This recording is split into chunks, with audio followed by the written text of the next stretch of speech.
Welcome to the Main Street Marketing Podcast, where we talk about everything and anything marketing.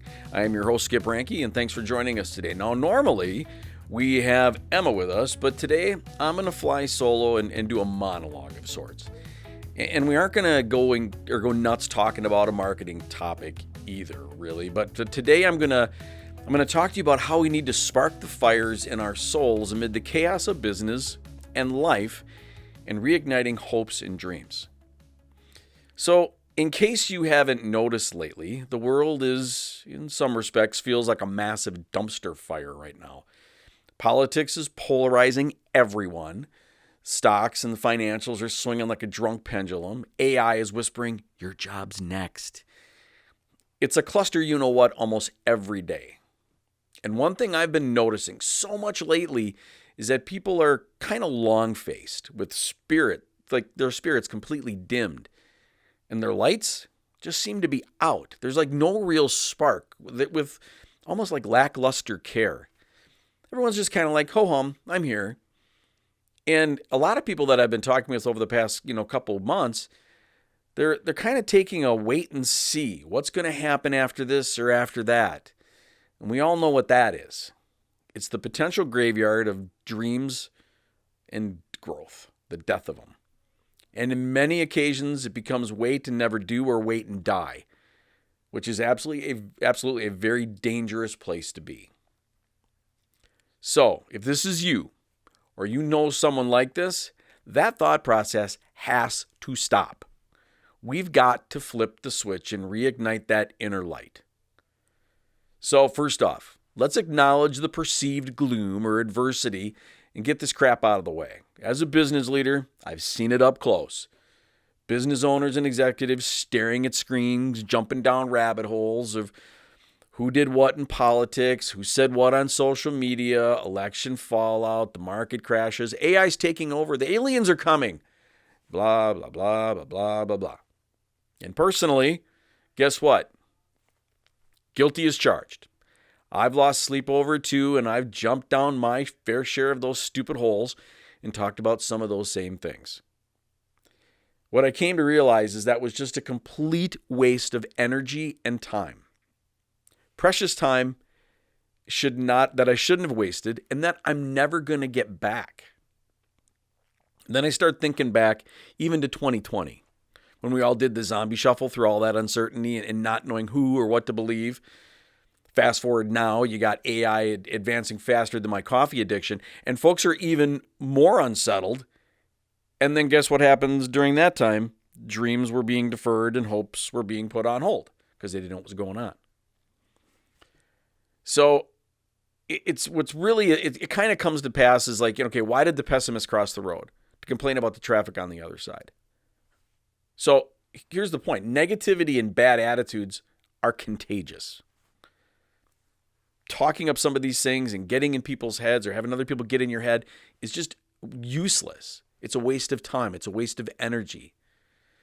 So with negativity and bad attitudes being contagious, guess what? So, you know what else is contagious is being hopeful and ambitious about chasing dreams, pursuing your passions. In all my years of being an entrepreneur or being in business, I've learned that hopes and dreams just aren't like little fragile snowflakes. They really are resilient like oak trees. They're rooted deep. They're strong. And I would take that every single time. Sharing a story about myself. Early in my financial services career, I was launching a new practice with a lot of hopes, a lot of dreams. And my first week was September 11th. The attacks happened. Now, first of all, what an unsinking feeling as an American. Being attacked on our own soil like that. It was horrible. But after that realization of the horror of those attacks and all the life that was lost, as we should have, we all band together as Americans during a really unimaginable circumstance. But like many Americans, life had to return to normal. I eventually turned my thoughts back to my new business venture and its future. Then, of course, the markets reacted. Investors fled like rats from a sinking ship. And due to the fear of what was going to happen next, where did I go in my mind?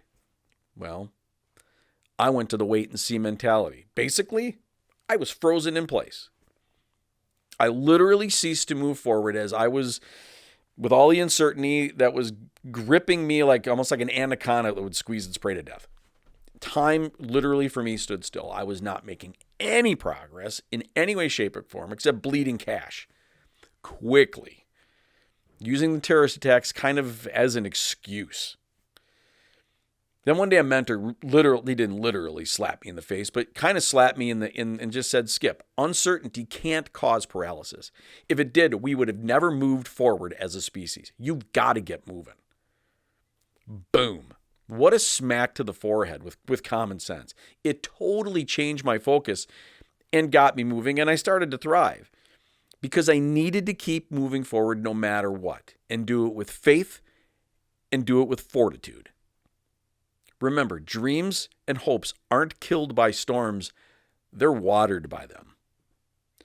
Now, if I go and I tie this back to the spiritual side of life, let's face it, God's not surprised by our messes in our life right now. He knows they're coming our way before we do because he's planned it all. So remember Daniel in the lion's den? I love this story and it drives me.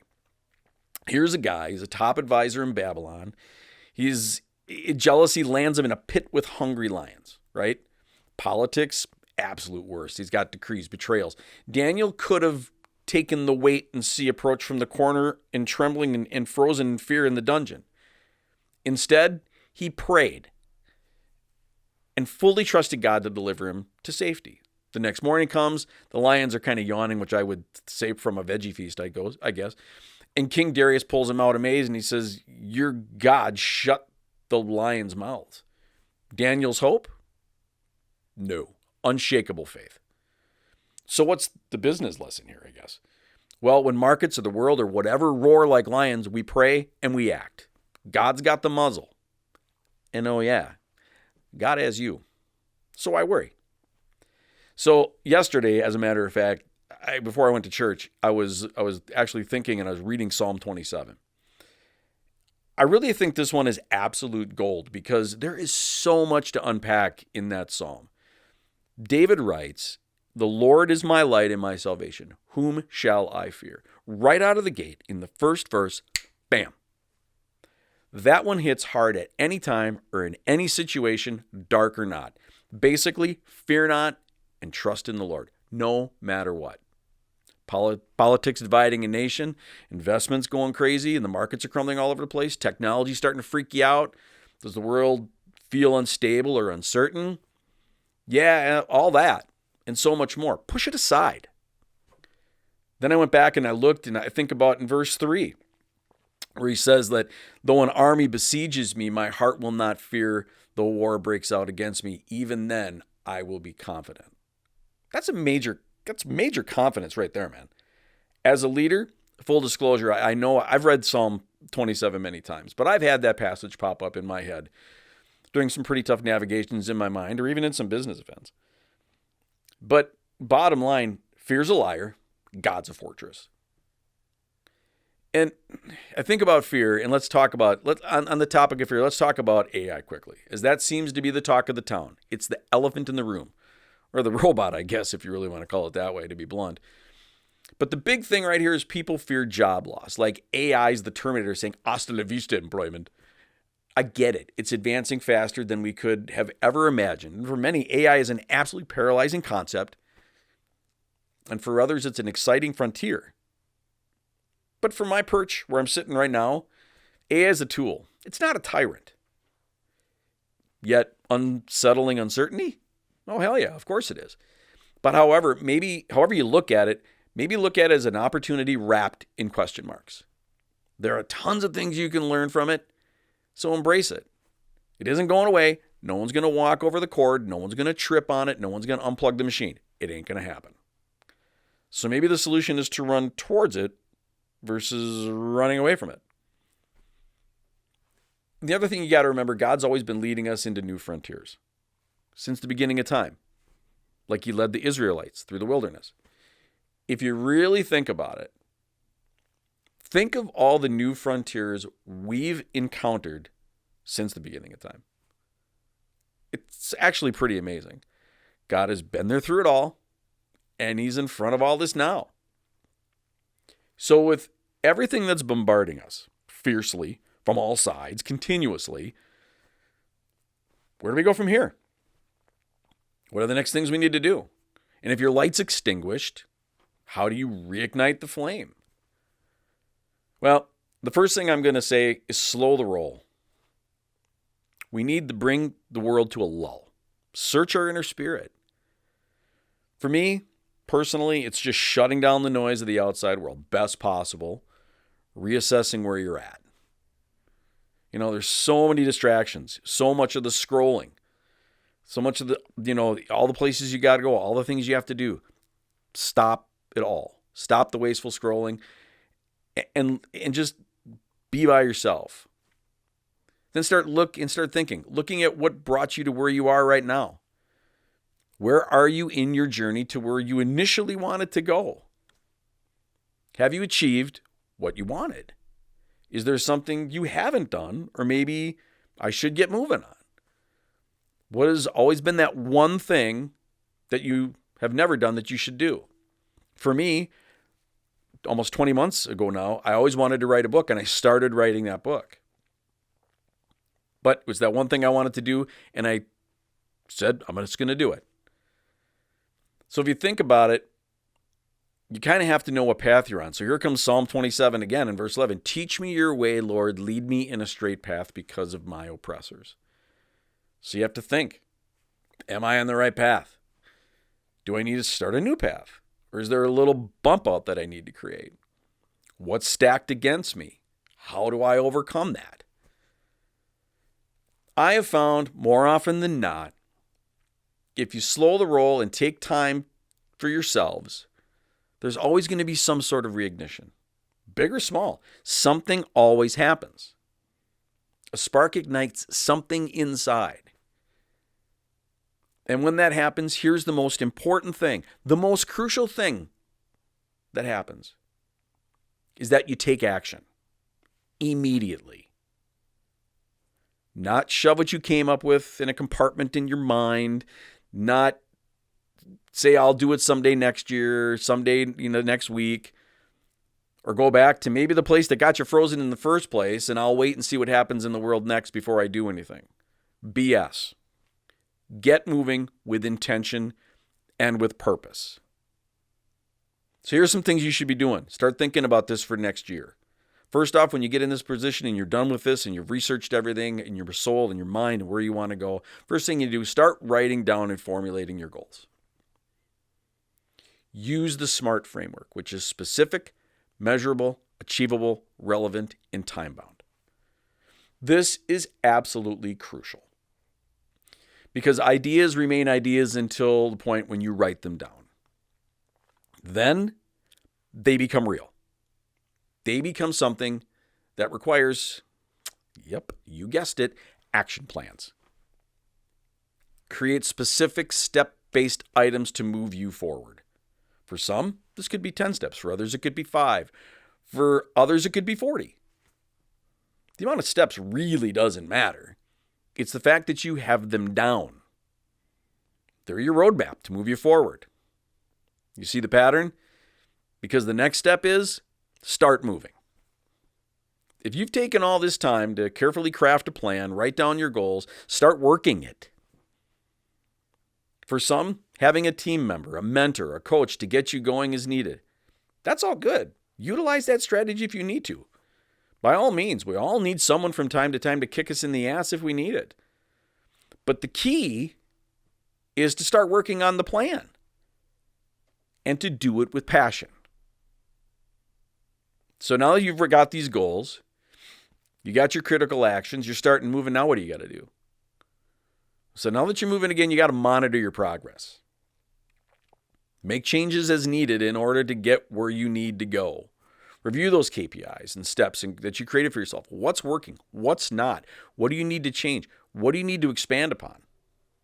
No matter what you do, never stop. Keep moving forward, even if things aren't happening at the speed in which you think that they should be. So look, there's a patience element to this thing called life, especially in business. Nothing, contrary to the popular belief, happens overnight. We live in a world of I want it all, I want it now, and I want a lot of it. So sometimes you just have to be patient and realize it's going to take some time. Oh, look, Psalm 27 again. Verse 14, wait for the Lord, be strong and take heart and wait for the Lord. Wait? What? But earlier you said wait and see is bad. I know what I said. Waiting and seeing doing nothing is bad. Waiting while doing is an entirely different thing. Biblical waiting isn't passive, it's active trust. It is forward with faith and fortitude. Kind of like it, I kind of compare it to this. Think of a surfer, and he's waiting for that one wave, that perfect moment where the tube opens up and he can just kind of surf through it. They keep at it until it hits. They keep at it. They keep at it. They don't freeze. So you shouldn't freeze. Prepare. In business, that means upskilling, networking, dreaming big while God's timing unfolds. Because it's His timing. It's not yours. Just keep moving. If your light starts to flicker, reignite it. Maybe have a session with a coach or a mentor to get a checkup from the neck up. That's what my mentor used to tell me. Because everybody gets a hiccup in their giddy up from time to time. Not everything is perfect. Not everything runs on the smooth path. There's always going to be bumps in the road. There's always going to be things that are going to have to be, there's always something you're going to have to do to change. Or maybe reignite it with prayer. God's in charge, weaving chaos into purpose every single day. Some days it doesn't seem like it, but it's happening whether we see it or not. All things work together for the good for those who love God. Politics? He'll use it. Financial markets? He'll stabilize them. AI? I'm sure He'll guide ethical use. At least we hope so. I don't believe that dreams are random. I believe they're divine sparks. So, picture your dream. Is it starting a business? Is it starting a new career? Is it innovating something amidst all this AI stuff? Doing something you haven't done that you've wanted to do you haven't done before? Or whatever the case may be. Don't let the world noise dim out the spark. Seek God's presence first. Hopes and dreams follow. Remember, ditch the wait and see. Dream, act, and then trust. From one leader to you, ignite your hope. The world's uncertain. God is certain. Now get after it and go chase those dreams in 2026. Thanks for tuning into the Main Street Marketing Podcast this year. I am your host, Skip Ranke. You can hear all of our episodes wherever you get your podcasts, and you can also see our episodes on our YouTube channel. We hope that everyone learned a little something, and we'll be back in 2026 with all new content. So from everyone at the Main Street Marketing Podcast, we wish you a very Merry Christmas and a wonderful New Year. Remember, Jeremiah 29:11.